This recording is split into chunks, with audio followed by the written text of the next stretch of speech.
So you mentioned breaking convention. Obviously, that's one of the things you do here. You mentioned one of your early shows there. However, in between, obviously, there's been other great, fantastic moments. I mean, one of the first, I think, the first theatre performance I saw you in was Aeroplane Man. Was it cool? I'm sure that must have gleaned a lot of awards, and must have just been fantastic. From what I saw, obviously it was one of the earliest of that genre, that I saw, and I remember seeing clippings and things like that of when you toured it around the world. What was that like? Have you done any other subsequent shows? Well, funny you should say that because Aeroplane Man started off as a 12-minute solo which existed in my first hip hop theatre show in '95, Lyrical Theatre. It was a part of that whole show. And because the story was so relative to a lot of people related to that story so much, I decided to make that into a full length show. And I think that was the one that you saw at the Theatre Royal Stratford East or Royal Festival Hall. Right, okay.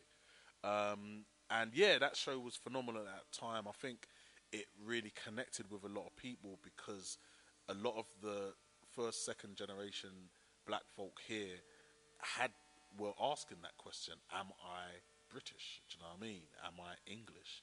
And I thought that it was a nice way of just unpicking that whole subject. But no, it didn't win any awards. The acknowledgement of that piece exists on the street and with people that seen it. Nah, man, it didn't get no awards. If anything, certain writers just straight dissed it. Do you know what I mean? On some, it's a little bit long at the end, and which could have worked on that section, and you know what I mean.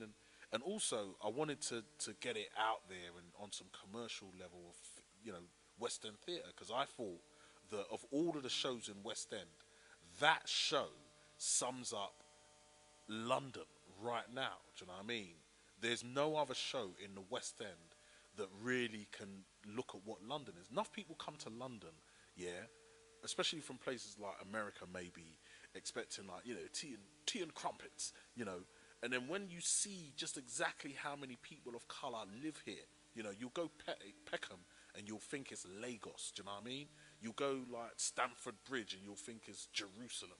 You'll go certain, it's a diverse area. So for me, I always thought that Aeroplane Man would work as a West End show, but the people that I worked with straight messed it up, and they couldn't get.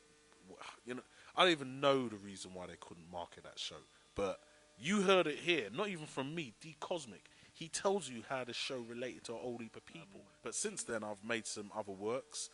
I've been here at Sadler's Wells, and I've got into more of a directorial role now. And the three shows that I've made here since being an associate artist with Jonzi-D Productions is a show called Tag. The very first version of that didn't go too well. It was a work in progress. Unfortunately, it was attached to a national tour. So the writers were just going on gunning for me there. They just ripped into it, you know what I mean? Even though it was a work in progress. But I didn't say that. The next year, when we fixed it and made it dope, it was getting 4 out of 5 stars, a Telegraph and stuff, but enough people didn't go and see it because they were, we saw that last year, whatever, whatever.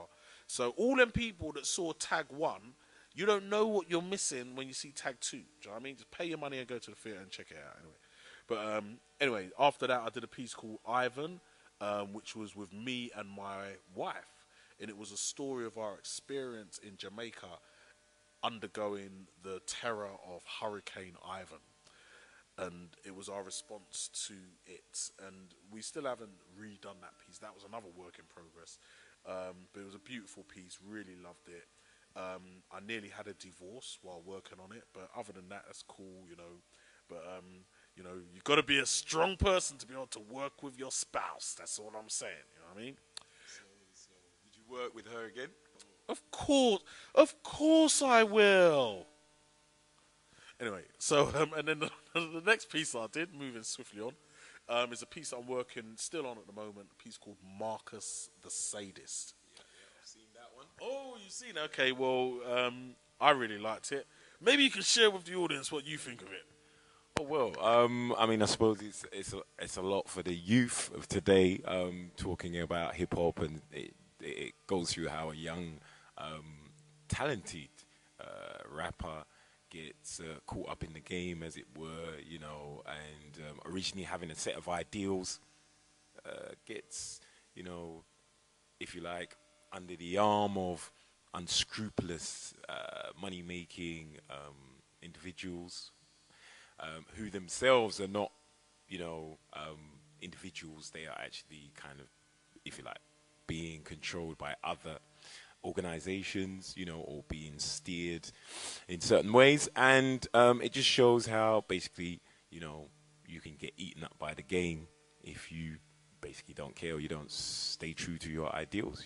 And I believe I went to watch it at the Bloomsbury Theatre, at the end of one of its tours. And, it was packed out.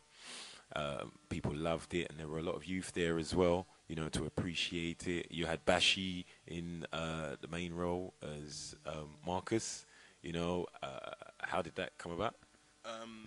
Actually, he was the only person to audition in that whole cast. You know what I mean? The rest of the cast, I kind of had a sense of who I wanted to play what, but I didn't know who I wanted to play the lead. I knew it had to be someone young, and maybe on a generational level, I don't know anybody young, so basically, I had to just put the word out and just be like, look, I'm looking for a young, good rapper. And funny enough, he came through with his manager and stuff, and I'm thinking, who's this guy? I didn't know who Bashi was anyway, do you know what I mean? I seriously didn't know. But what I did feel from him, just in the lift going up to the studio, I felt power from this guy, and I was like, okay, let's see what he's got. In the audition, my man killed it. He smoked everyone. Sorry, all them people who are in audition. Sorry, but it's true. Come on, accept the fact. Yeah, he killed it in the audition on such a professional level, man. You know what I mean? People like to talk about young kids and swagger and they're not disciplined or whatever. That's some bullshit. You know what I mean? I can say that Bashi, you know, big respect to that brother because he knows what he wants and he's gonna get it. He's gonna be like, bigger than Will Smith. You watch. You know what I mean? Those are some shoes there, Big Willie. But for real, that's fantastic. He was great in the role. When, as I said, came down, watched it. Saw some other peeps up in the place that I know. Some other fantastic artists. I love the way you molded it, and I had the pleasure of actually seeing it in progress.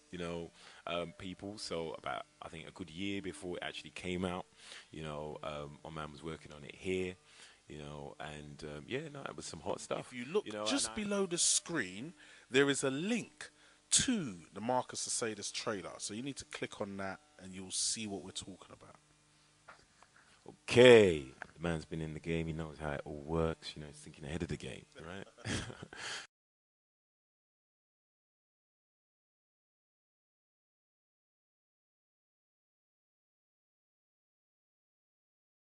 Basically, the surgery is experiments in the operating theatre.